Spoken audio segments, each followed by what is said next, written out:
Welcome back to Ask Margaret. I haven't been on, so I apologize.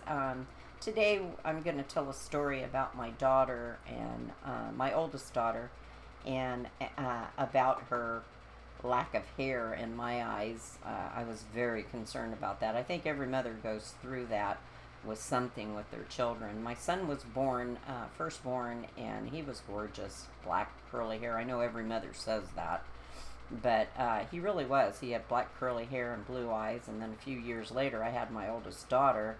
Different story. She was about 3 weeks early, and she was what they considered dry birth. And so I don't know if that's why she didn't have any hair, but I mean, she literally didn't have any hair. She didn't have eyelashes. She didn't. She just didn't have any. And if she did, it was very, very light colored.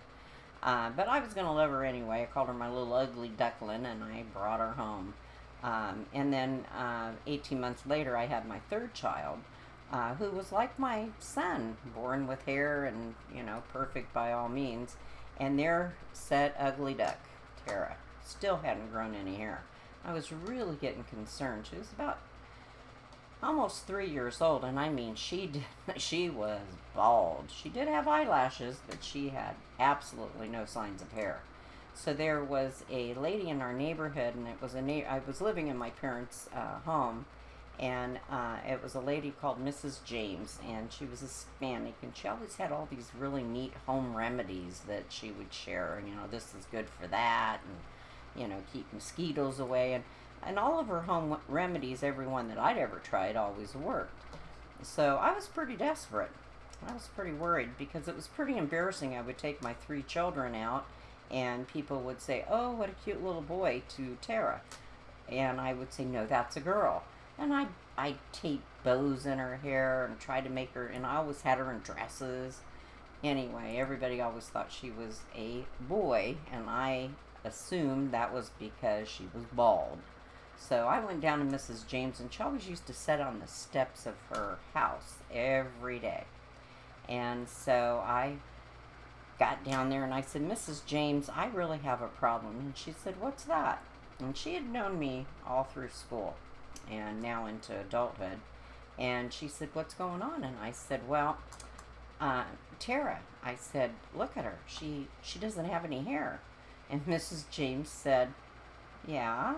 And I said, "Well, do you know any kind of remedy to make her hair grow? I mean, eventually she's going to have hair. I'm sure the doctor says she's going to have hair. She's just late coming in with it. But she's going to be 3 years old, and I really want her to have hair." And Mrs. James, with a very straight look on her face, said, "Margaret, there is an old Mexican remedy for that, to help children that are like Tara, that the hair doesn't come in right away." She said, "What you need to do is you need to go to the store and you need to get a head of cabbage, a large one. And you need to take it home, bring it to a boil, and you need to cook it for about 4 or 5 hours until it's all gushy, mushy. And then what you need to do is strain the cabbage off of it and just save the juice. Um, you can make cabbage rolls with the cabbage, whatever you want to do with the leftovers, but the juice is what you really want to use.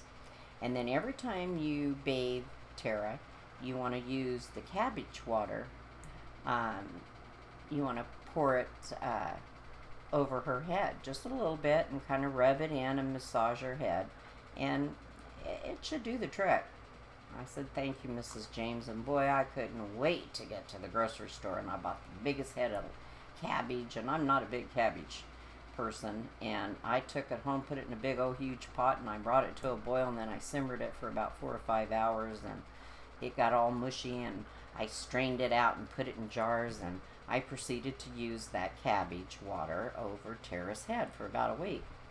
So I get her in the bathtub one morning, and I'm washing her and Tabby, and I noticed her hair's got peach fuzz.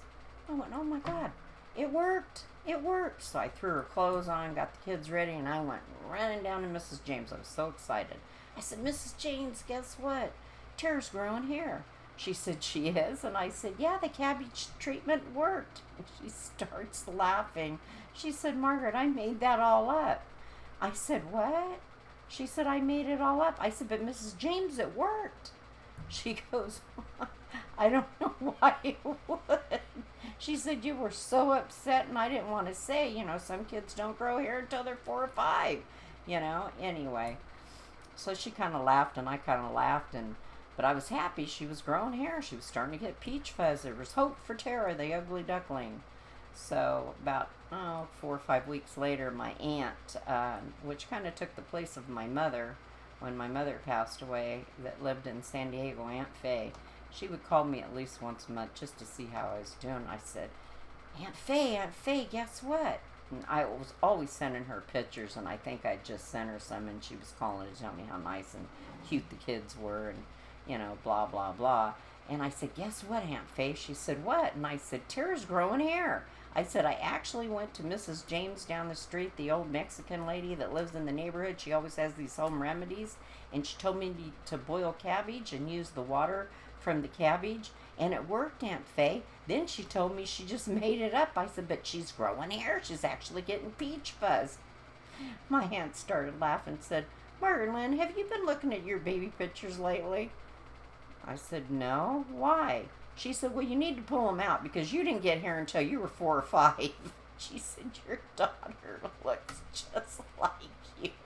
Your mother used to have to tape bows to your head. You were bald until, I believe, about 3 or 4. You go through your pictures, and I'm sure you're going to see Tara looks just like you. I started laughing. Well, anyway, that's the story, how the ugly duckling finally got her hair.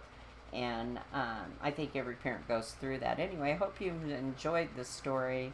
I sure have enjoyed telling you. More to come. I do want to apologize. I haven't been posting in the last week or so. We had some issues going on at my job. My security gate was broke. Anyway, my boss was on vacation. That became a whole nother story. Anyway, life goes on. And anyway, so look for some more stories about my children. The Shit on Me story is coming. I'm kind of waiting to post that one. And again, subscribe to the channel. And if you have any questions, I do have a P.O. box to Ask Margaret. My P.O. box is P.O. Box 4141. You can address it to Margaret, Ask Margaret. Antioch, California, 94531. Love to hear from you, or you can make a comment on the web if you don't mind everybody seeing it. Have a great day, and God bless.